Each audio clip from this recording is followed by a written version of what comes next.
시간 함께 하실 말씀 마가복음 11장 20절에서 25절까지 말씀입니다. 마가복음 11장 20절에서 25절.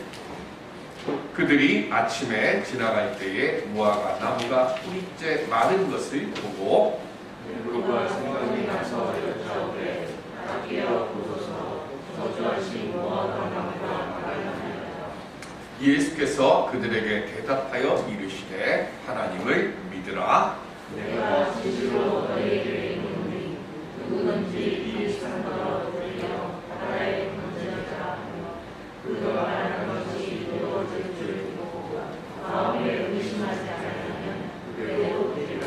그러므로 내가 너희에게 말하노니 무엇이든지 기도하고 구하는 것은 받은 줄로 믿으라. 그리하면 너희에게 그대로 되리라.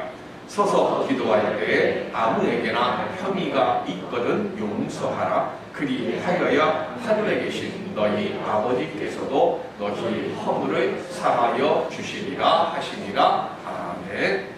주님이 기뻐하시고 우리에게는 능력이 되는 믿음의 삶을 살아가는 우리 모두가 될 수 있기를 주님의 이름으로 축원드립니다. 성도들이 삶을 살아가면서 반드시 기억해야 할 것이 있습니다. 그건 하나님은 절대로 내가 할 수 없는 것을 하라고 명하시지 않는다는 겁니다. 다만 우리 스스로가 하나님의 명령을 수행하지 못하도록 가로막고 있기 때문에 그 명령을 수행할 수 없는 겁니다. 우리가 하나님의 명령을 온전히 수행할 수 없도록 만드는 것이 무엇이 있을까요? 피어 프레셔라고 하는 것이 있습니다. 또래 압력이라는 말인데 심리학 용어입니다. 대체로 청소년들이 이런 이 피어 프레셔에 약하다고 하죠. 청소년들 뉴스가 나오는 것들 중에 많이 나오는 것이 뭐냐면 고가의 브랜드 패딩이나 운동화를 사서 입거나 신고 다니는 겁니다. 기자가 묻죠. 왜 그렇게 그런 것들을 입고 다니냐고. 그러면 말하는 것이 다른 친구들도 다 이것을 입고 다닙니다. 이거 입고 다니지 않으면 무리에 끼지 못해요 라고 이야기를 합니다. 이게 피어 프레셔의 현상입니다. 초등생 자녀들이 둔 가정에 보면 피아노 학원에 아이를 보냅니다. 엄마에게 묻습니다. 왜 아이에게 피아노 학원을 보냅니까? 요새 피아노 학원 피아노 안 가르치는 사람이 있습니까? 라고 묻습니다.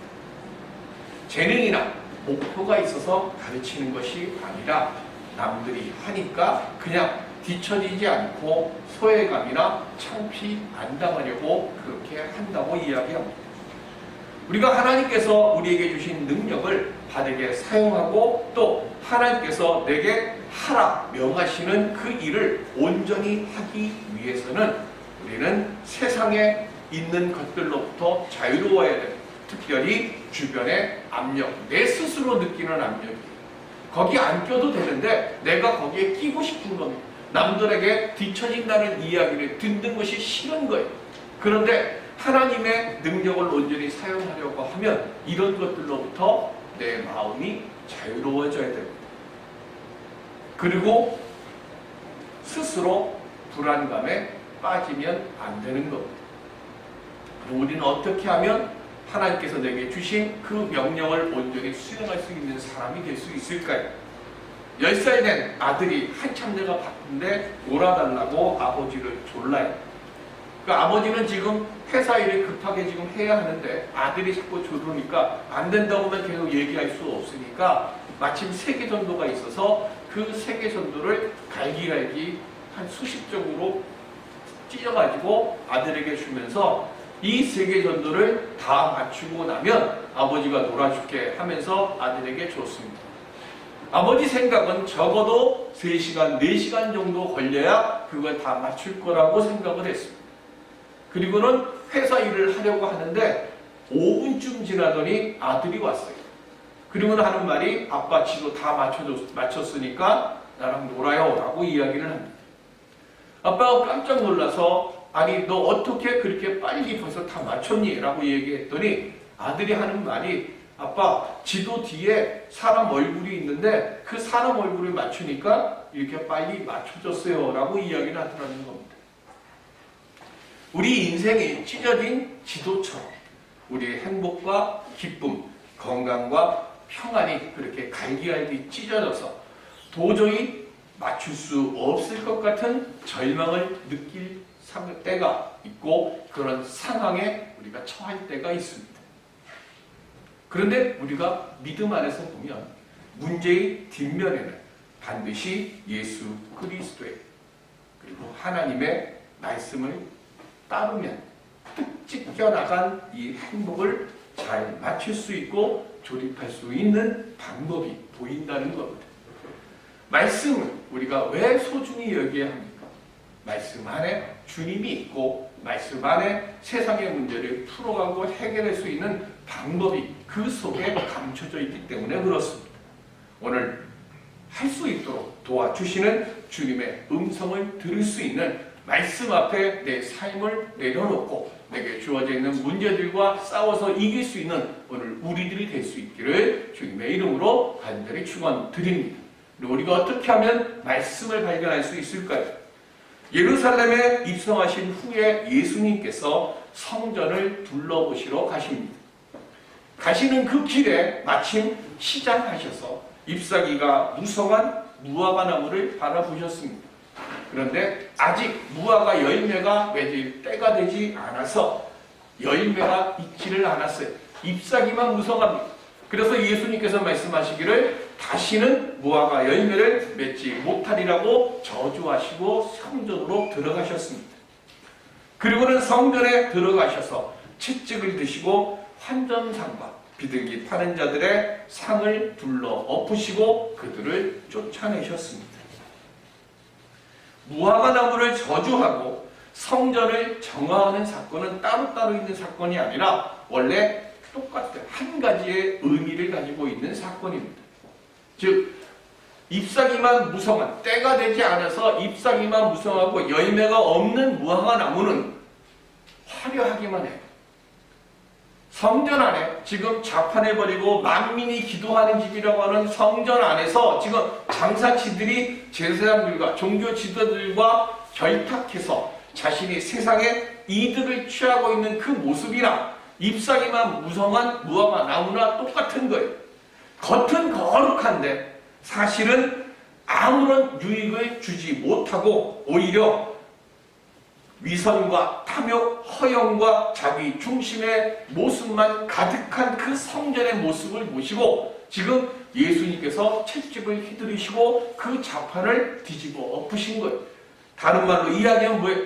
내가 필요하다고 하는 것, 주님께서 필요하다고 하시는 것을 주님이 원하시는 때에 주지 못하면 잎사귀만 무성한 무화과나무와 같은 것이고 오늘 우리들도 마찬가지로 내 안에 이미 하나님께서 이 세상에 있는 것들을 이룰 수 있고 그것을 내게 취할 수 있도록 하나님이 믿음을 주셨고 능력을 주셨는데 내가 지금 믿음이 없어서 그것을 쓰지 못한다고 하면 성전을 정화당했던 예수님께서 채찍을 들고 자판을 뒤집어 엎으시면서 내 집은 만민이 기도하는 집, 하나님의 집은 만민이 기도하는 집이다라고 하는 기도하라고 하는 주님의 음성을 들을 수밖에 없는 오늘 우리들이 되어져야진다는 것을 기억해야 하는 거예요. 그리고 난 뒤에 다음날 예수님께서 저주를 내리신 무화과 나무 앞을 지나가는데 그 나무가 뿌리째 마른 것을 보고 베드로가 예수님께 말씀을 드렸습니다. 선생님, 어제 말씀하신 그 무화과 나무가 뿌리째 말랐습니다. 그랬더니 예수님께서 22절에 뭐라고 말씀하시는 거예요? 우리 22절 시작. 예수께서 그들에게 대답하여 이르시되 하나님을 믿으라 그랬습니다. 이 하나님을 믿으라 이 말의 원뜻 헬라어의 원뜻으로 이야기를 하면 하나님께서 소유하신 것과 같은 종류의 믿음을 가지라는 거예요. 그냥 하나님을 믿으라는 게 아니에요. 하나님께서 말씀으로 천지를 창조하셨을 때와 같은 그 믿음을 너희들이 가지라는 뜻이에요. 이게 왜 중요할까요? 그와 같은 하나님과 같은 하나님께서 소유하시고 계시는 것과 같은 믿음을 가지고 있을 때 23절에 뭐라고 그랬어요? 시작. 내가 진실로 너에게 이르노니 누구든지 이 산더러 들리어 바다에 던져지라 하며 그 말하는 것이 이루어질 줄 믿고 마음에 의심하지 아니하면 그대로 되리라. 아멘. 여기서 말하는 이 산은 감람산입니다. 지금 감람산에서 지금 예수님께서 말씀하시는 거예요. 쉽게 얘기하면. 그러면 그 감람산을 바다는 어디에? 지중해입니다. 지중해까지 던져지라고 명하면 그렇게 될 것이라고 그랬어요. 이 말은 예수를 그리스도로 고백하는 믿음을 가진 사람에게는 이미 하나님께서 소유하신 믿음을 가지고 있다는 사실을 믿으라는 거예요. 로마서 12장 3절에 보면 시작. 내게 주신 은혜로 말미암아 너희 각 사람에게 말하노니 마땅히 생각할 그 이상의 생각을 품지 말고 오직 하나님께서 각 사람에게 나누어 주신 믿음의 분량대로 지혜롭게 생각하라. 아멘. 바울이 지금 말씀하셨어요. 뭐라고 말씀하셨어요? 저나 여러분들에게 이미 하나님께서 소유하시고 계시는 믿음을 우리의 분량에 맞게 나눠주셨다는 거예요. 우리가 기도할 때 주여 믿음을 주시옵소서. 아니에요. 그건 우리가 교회 지금 안 다니는 거예요.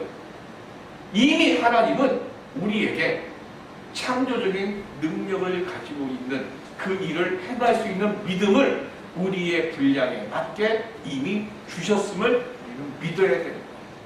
문제는 내가 스스로 그것을 인지하지 못하거나 깨닫지 못하기 때문에 내 믿음을 사용치 못하고 있는 겁니다.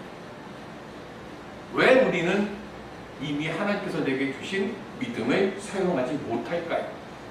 예수님은 두 가지를 말씀합니다. 23절 맨 마지막에 보면 이루어질 줄 믿고 그 다음 뭐라고 그랬어요? 마음에 의심하지 아니하면 그대로 되리라 그랬어요. 첫 번째 뭐냐면 의심하기 때문에 못합니다. 의심이라고 하는 말에 여기서 쓰는 의심은요, 마음이 둘로 나뉘어졌다는 거예요. 마음을 뭔가 결정을 했어요. 그런데 그 결정을 자꾸 뭐해요? 내가 스스로 흔들어요. 흔드니까 무언가 하게, 내가 지금 주여 주시옵소서 믿습니다라고 기도하면서 뒤에는 뭐예요? 주실까? 말까? 아닌가? 이런 생각들을 하는, 이게 의심이라는 거예요. 왜 우리는 성공을 바라면서 무언가를 하면서 동시에 우리 마음과 입에서 나오는 게 뭐예요? 하자고 해놓고 그 다음 뭐라고 해요? 이게 될까? 우리 마음속에 우리의 말로 우리 모르게 뭐 하는 거예요? 자꾸 마음이 둘로 나뉘어져요. 성도는 내가 어디에 속한 사람인지를 분명히 알아야 돼요. 저나 여러분들은 어디에 속해 있을까요? 요한 1서 4장 4절 시작. 자녀들아 너희는 하나님께 속하였고 또 그들을 이기었나니 이는 너희 안에 계신 이가 세상에 있는 자보다 크심이라. 아멘. 우리는 어디에 속했다고요? 하나님께 속했어요. 근데 더 중요한 말씀이 뒤에 나오죠. 자, 우리는 하나님 안에 속했어요. 그런데 우리 안에 누가 계세요? 우리 안에 누가 계시다고 그래요? 너희 안에 계신 이가 세상에 있는 자보다 크심이라고 그랬어요. 그럼 자, 우리가 하나님 안에 속했고 내가 하나님 안에 속하면 내 안에 누가 계시다는 거예요? 하나님이 계시다. 왜 내 안에 하나님이 계실까요? 내 안에 계신 하나님은 마귀보다 크시고 지금 내가 겪고 있는 어떤 시험과 어떤 유혹보다도 크심을 믿으십니까? 내 안에 그 하나님이 계시다고 여러분들 지금 믿고 계십니까? 내 안에 하나님이 계신다는 것을 우리는 믿고 고백하고 내 안에 계시는 그 하나님께 내 삶의 문제들을, 내 삶의 어려움들을, 내 삶의 질병들을 우리는 주님께 맡길 수 있어요. 여러분들을 위해서 다른 사람이 기도하는 게 아니라 제가 계속 말씀드립니다. 여러분들의 문제를 해결할 수 있는 것은 여러분들이 안에 계시는 하나님을 여러분들이 사용하셔야 됩니다. 목사님에게 기도해달라고 그러면 해결이 된다. 아, 믿음이니까 감사하죠. 그러나 저는 돕는 일만 하는 거예요. 그 역사를 이루게 하는 분, 일은 누구냐면 내 믿음으로 이루는 거예요. 그래서 뭐라고 그랬어요? 너희는 하나님 안에 있고 하나님은 너희 안에 계시다고 그랬어요. 2살짜리 아기가 버스를 타고 가면 요금을 냅니까 안 냅니까? 요금 안 내죠. 목욕탕 들어갈 때도 2살 아이는 요금 안 냅니다. 그럼 그 아이를 요금을 안 내고 내가 버스나 기차를 타고 갑니다. 가면 그 아이는 지금 어떻게 돼요? 얌전히 가지 않잖아요. 배고프다고 칭얼대기도 하고 무슨 뭐 볼일도 봐가지고 기저귀도 갈아줘야 되고 그런 일들을 무임승차하는 거죠. 근데 지금 내 안에 계신 하나님을 여러분들은 그렇게 달래고 돌보고 케어해야 할 무임승차로 내 하나님과 동행하고 계시지 않습니까? 하나님께서 우리 안에 계신 이유는 하나님은 우리를 강하게 하시기 위해서 또 나를 위로해 주시고 우리 문제를 해결해 주시기 위해서 내 안에 계신 나는 그 하나님, 내 안에 계시는 하나님을 혹여 귀찮게 생각하거나 짐으로 생각하거나 달래고 얼러야 될 아이처럼 하나님을 생각하고 있지는 않습니다. 분명히 하나님은 너의 모든 것을 내게 맡기라고 말씀하십니다. 자꾸 하나님을 내가 맡으려고 하고 있지는 않습니다. 하나님은 분명히 내 안에 계시는 이유는 나를 돕기 위해서 내 문제를 해결할 수 있다고 나로 하여금 일깨워 주시기 위해서 내 안에 계십니다. 우리는 내 안에 계시는 하나님과 대화를 해야 됩니다. 우리 지금 그걸 못하고 있습니다. 예수님의 말씀은 믿음을 사용해요. 믿음에 자라나 믿음이 자라야 믿음의 역사가 일어난다고 말씀하십니다. 그러니까 의심하지 말라는 거예요. 믿음의 역사를 무임승차하는 하나님이 아니라 내 안에서 내 삶의 문제를 해결하기 위해서 나로 하여금 열심히 일어나라고 기도하라고 예배 드리라고 그리고 문제에 부딪히라고 말씀하실 때 아멘 주여 제가 말씀대로 하겠습니다 고백하면서 내 삶의 문제들을 믿음으로 이겨가는 우리 모두가 될 수 있기를 주님의 이름으로 기원 드립니다.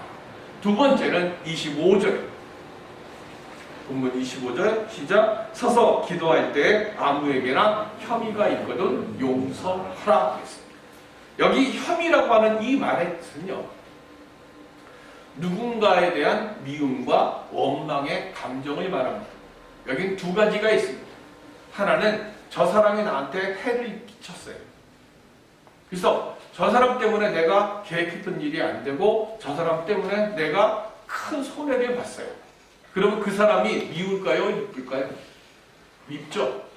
그러니까 미운 마음이 내 마음속에 막 올라와요. 그래서 그 사람이 그냥 미우니까 그 사람이 내게 해를 끼친 것만큼 그 사람도 해를 받기를 원하는 거예요. 두 번째가 있습니다. 우리 어르신들이 제가 어렸을 때 많이 했던 말씀인데 쟤는 주는 거 없이 미워 그러는 사람이 있어요. 나하고 특별히 무슨 관계가 있거나 내가 뭐 하는데 그 사람이 나한테 특별하게 해를 끼치거나 아픔을 주거나 어려움을 준 게 없어요. 그런데 그 사람만 보면 하는 짓이 다 내 마음에 안 들어. 그러니까 내 마음에 안 드니까 그냥 그 사람을 생각하면 그 사람 잘 된다는 소리 들으면 막 화가 나. 그러니까 어떻게 돼요? 그 사람이 안 됐으면 좋겠어요. 말로는 안 하고 속으로만 생각하는 거예요. 그러니까 그 사람이 안 되고 그 사람이 좀 창피한 일도 좀 당하면 좋겠고 하는 그런 마음이 내 안에 들어오는 것. 이게 혐의예요. 예수님께서 지금 하시는 말씀이 뭐냐면 그런 생각은 하나님께서 기뻐하시는 게 아니라는 거예요. 그러니까 그런 마음을, 그런 생각을 가졌으면 빨리 회개를 하고 내 마음에서 그런 생각을 지우라는 거예요. 그 지우는 게 뭐예요? 용서라는 거예요. 용서라고 하는 이 말의 헬라어 원뜻은 버리다, 깨끗이 보내다라는 뜻입니다. 내 마음속에 찌꺼기가 남아있지 않도록 생겨나는 모든 저주와 원망과 싫은 마음들을 깨끗하게 떠나 보내라는 거예요. 그래서 그것에 대해서 그 자리가 있었던 흔적도 남지 않도록 그렇게 깨끗하게 보내는 것, 이게 용서입니다. 내가 그렇게 떠나 보낼 때 그때 우리의 기도가 응답의 역사가 일어나게 된다라고 말씀하십니다. 우리 모두는 하나님으로부터 사랑의 빛을 진자입니다. 사도 바울이 로마서에서 말씀하셨잖아요. 우리가 피차 뭐 받기는요? 사랑의 빛 외에는 더 이상 아무 빛도 지지 말자 그랬어요. 사랑의 빛이 뭡니까? 예수님께서 우리를 위해서 십자가에 못 박혀 죽으시고 우리를 구원하시기 위해서 부활하셨어요. 우리는 다 그 원빛이 있어요. 그 사랑의 빛을 가진 우리들에게 예수님께서 이 땅에 계실 때 어떻게 하셨어요? 우리를 사랑하시되 끝까지 사랑하셨다고 요한복음 13장 1절에 말씀하죠. 그리고 그 13장에 예수님이 우리에게 뭐라고 그러셨습니까? 내가 너희를 사랑한 것 같이 너희도 서로 사랑하라고 말씀합니다. 우리 만남의 교회가 응답 받는 교회가 되기 위해서 해야 될 가장 첫 번째 일이 뭡니까? 서로 사랑하는 교회가 되어져야 합니다. 우리가 어떻게 하면 말로 사랑해요 사랑해요 이거로 우리 사랑의 교회가 만들어질까요?